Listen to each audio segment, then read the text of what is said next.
जानते हैं कि हनुमान जी क्यों विराजमान थे अर्जुन के रथ के ऊपर और उन्होंने कैसे अर्जुन की रक्षा की थी कर्ण के बाणों से।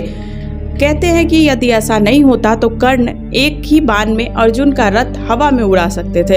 यह तो सभी जानते हैं कि महाभारत के युद्ध में सबसे शक्तिशाली योद्धा अगर देखा जाए तो कृष्ण को छोड़कर कर्ण और अश्वत्थामा थे, लेकिन कवच और कुंडल उतर जाने के बाद कर्ण इतने शक्तिशाली थे कि अर्जुन के रथ को एक ही बाण में हवा में उड़ा देते, लेकिन ऐसा नहीं हो सका। युद्ध में एक दिन कर्ण और अर्जुन आमने सामने हुए।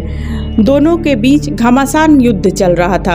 ऐसे में जब अर्जुन का तीर लगने पर कर्ण का रथ 25 से 30 हाथ पीछे खिसक जाता है और कर्ण का तीर से अर्जुन का रथ सिर्फ 2 से 3 हाथ ही खिसकता है, लेकिन फिर भी भगवान श्री कृष्ण कर्ण की प्रशंसा करते नहीं थकते हैं। ऐसे में अर्जुन से रहा नहीं गया तो उसने पूछा कि हे पार्थ, आप मेरी शक्तिशाली प्रहारों की बजाय उसके कमजोर प्रहारों की प्रशंसा कर रहे हैं, ऐसा क्या कौशल है उसमें?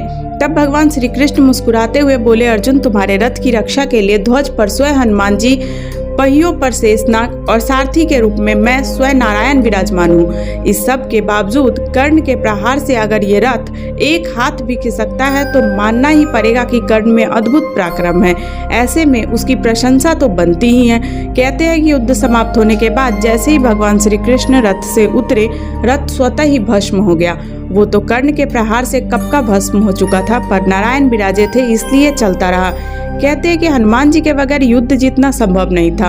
हनुमान जी के बारे में तो सभी जानते हैं कि उनके बगैर तो यह युद्ध जीतना असंभव ही था। हनुमान जी से पांडवों की मुलाकात वनवास के दौरान गंधमादन पर्वत पर हुई थी और मान्यता के अनुसार भीम और हनुमान दोनों भाई हैं, क्योंकि भीम और हनुमान जी दोनों ही पवन देव के पुत्र हैं और श्री कृष्ण की युक्ति के अनुसार हनुमान जी से पांडवों ने जीत का आश्वासन ले लिया था और इसी के चलते वे युद्ध में अर्जुन के रथ के ऊपर ध्वज में विराजमान हो गए थे। कहते हैं कि एक दिन अर्जुन अकेले वन में विहार कर रहे थे। घूमते घूमते वो रामेश्वरम चले गए, जहाँ उन्हें श्री राम जी का बनाया हुआ सेतु दिखाई दिया।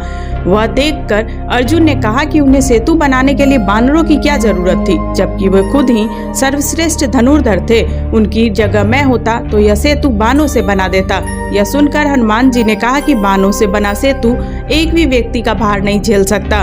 तब अर्जुन ने कहा कि यदि मेरा बनाया सेतु आपके चलने से टूट जाएगा तो मैं अग्नि में प्रवेश कर जाऊंगा।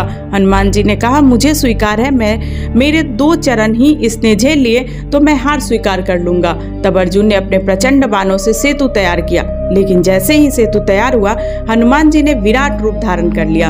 हनुमान जी प्रभु श्री राम का स्मरण करते हुए उस बाणों के बने सेतु पर चढ़ गए। कहते हैं कि पहला पग रखते ही सेतु सारा का सारा डगमगाने लगा और दूसरा पैर रखते ही सेतु चरमरा गया।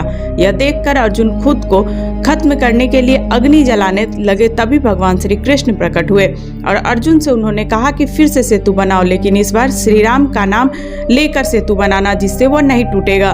दूसरी बार सेतु के तैयार होने के बाद हनुमान जी फिर से उस पर चले, लेकिन इस बार सेतु नहीं टूटा। इससे खुश होकर हनुमान जी ने अर्जुन से कहा कि वो युद्ध के तक उसकी रक्षा करेंगे।